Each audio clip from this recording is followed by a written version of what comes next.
Welcome to another episode of I Know Jax. I'm Joe Talentino. Now there's no way to ignore it. I'm suffering from a bad case of spring fever.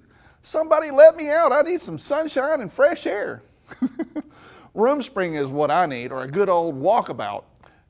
Maybe for me something as simple as a trip to the Lemon Bar would do it. Now many of you have been running around enough for one day. I'm talking to you Gate River runners out there. That's not really my thing, running across bridges and all that. A walkabout is more my thing. But as you may know, today I was doing Gumbo Fest at the Landing, and I loves my gumbo. By the way, I want to thank those of you who came out to meet me. Now, I also want to point out that we have a big birthday boy in the house. Yes, ladies, this is a famous guy, and he's a supermodel. He also worked as a spokesman for, I can't believe it's not butter. He's in the house! Why did I say that? It makes it sound like he's going to jump up on stage any second. He's not even here. But Fabio turns 55 years old today. It's party time! If you follow I Know Jax on Facebook or subscribe to our newsletter, you already know that we are having our 100th episode party at Taverna Yamas on Thursday, March 27th. And Fabio, I don't know if he's coming. If he is, he needs to RSVP just like everyone else. Flipping his long hair around and speaking in a funny accent is just not going to do it for me. Let's talk about Taverna Yamas for a second. They have awesome food. It's a really cool restaurant in Tinseltown, and I went there to talk to Chef Abraham about Greek food and Greek culture.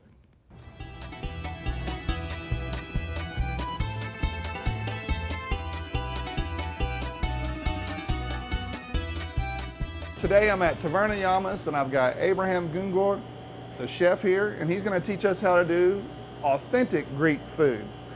Today we're making Greek ribs. We're using garlic, orange, lemon, thyme, and celery. And the most important part, lamb shake. Lamb ribs.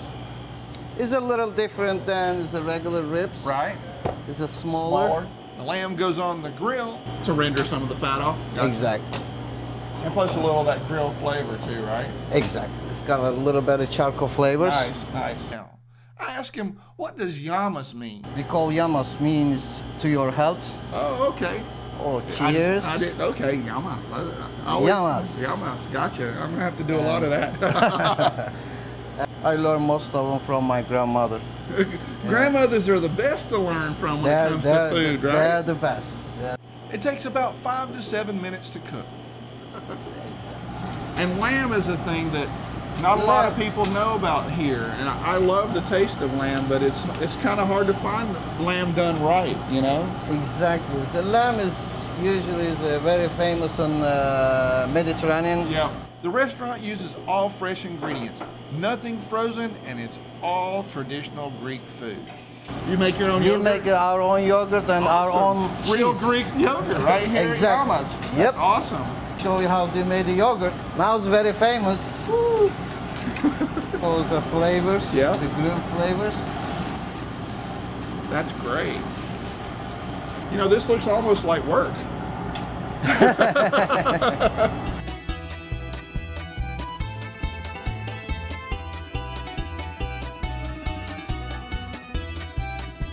Get the Yamas. We open some more locations soon. You have Yamas in Orlando as well. Yeah, we just opened like a couple months ago. Months ago. Yeah. And now we have biggest projects coming from Caribbean islands. We are opening the San Martin. Well, when you need a commercial shot there, you're gonna call me, right? Of course, we all going together. We're gonna go open up together. Okay, that sounds great. You heard that. I got that on film.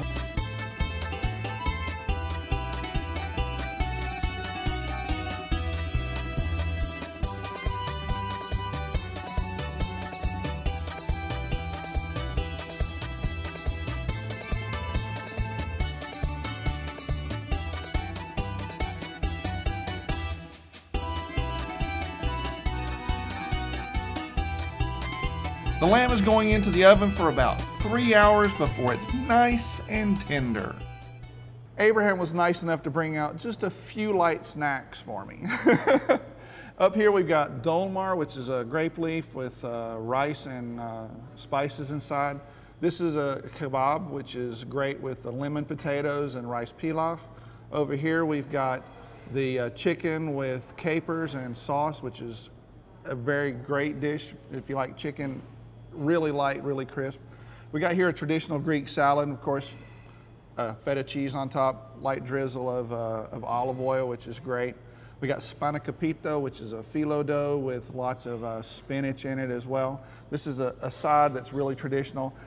Actually, one of the few things I can eat cucumber in, which is tzatziki, because it's got a lot of garlic and it's made with their freshly made yogurt, which is kind of cool that they make their own yogurt, and that's a big thing with Greek yogurt right now.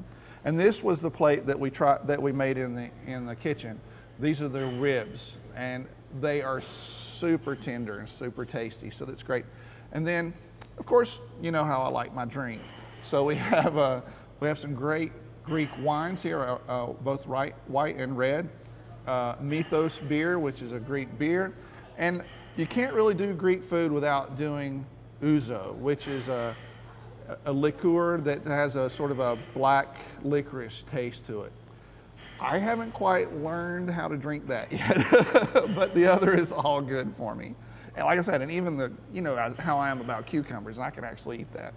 So you should really check this place out because this is awesome. And they also do moussaka and other traditional Greek foods, which is pretty darn cool. Let me get down to eating because I got a lot to do.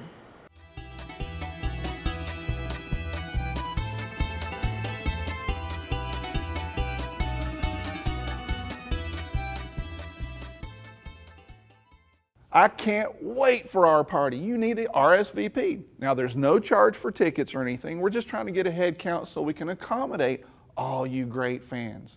You can find more information about our event at our website at iknowjacks.com. This evening, it's all about culture. Well, almost anyway. Next, we're going to move to a different area of town, Neptune Beach.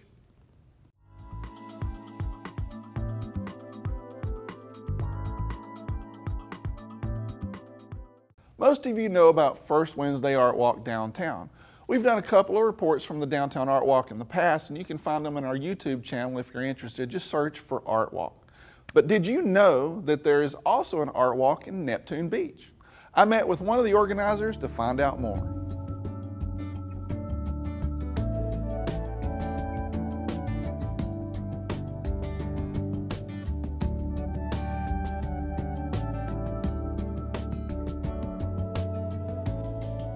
Well, if you've ever been to the end of Atlantic Boulevard, where Neptune Beach and Atlantic Beach meet, you'll know that it's already a lively place. Yeah. But every third Thursday, the Art Walk takes place, and it's all year long. And the Art Walk incorporates all of the venues at the beach. Well, most of the venues. We're trying to get a few more to jump on. Sure. But most of the venues... It's very active. It's very active, and it really promotes business in that area, yeah, and also a real big sense of community. Yeah, I love it because it's like there's always a lot of people milling around, and it's just a nice little circulation. You can kind of hang out. It is, and we're lucky we live in an area where the weather's really conducive to that type of 99% activity. 99% of the time. Yeah. And sometimes, you know, we get rain, but people will come out anyway. I tell you what, some of the best experiences I've had was when it's a little drizzly because you can spend a little more time. Yeah, yeah. And then people duck into the restaurants and they have a beer dinner. or three. Or a martini. Exactly. The next North Beaches Art Walk in Neptune Beach is taking place on Thursday, March 20th from 5 to 9 p.m., rain or shine. You can find out more about the event at nbaw.org. So make sure to come down to Neptune Beach to check it out. And if you're looking for a nice place to sit down and rest your feet afterwards, check out my article about Neptune Beach on iknowjacks.com for suggestions. Speaking of taking a break, next we're going to take a beer break.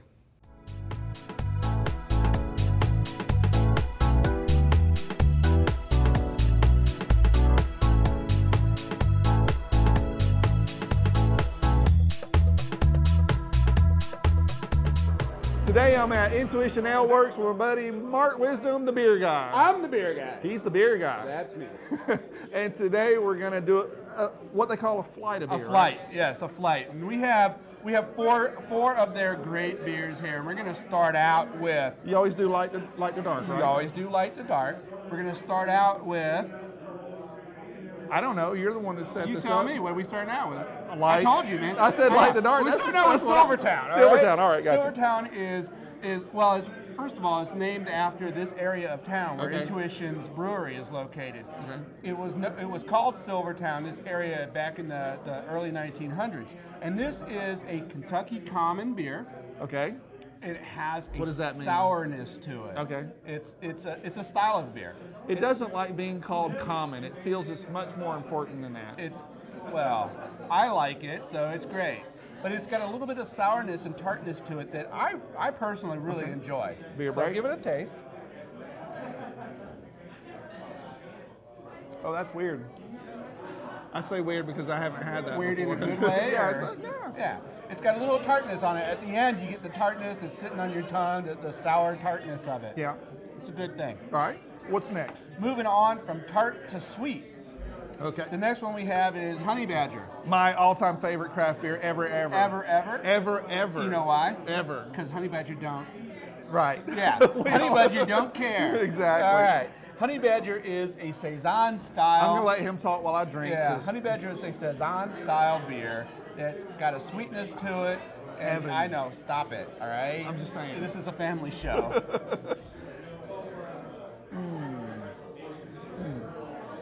Isn't that awesome? I have friends that come here and drink with me often that You have friends? Yes, I do, a few.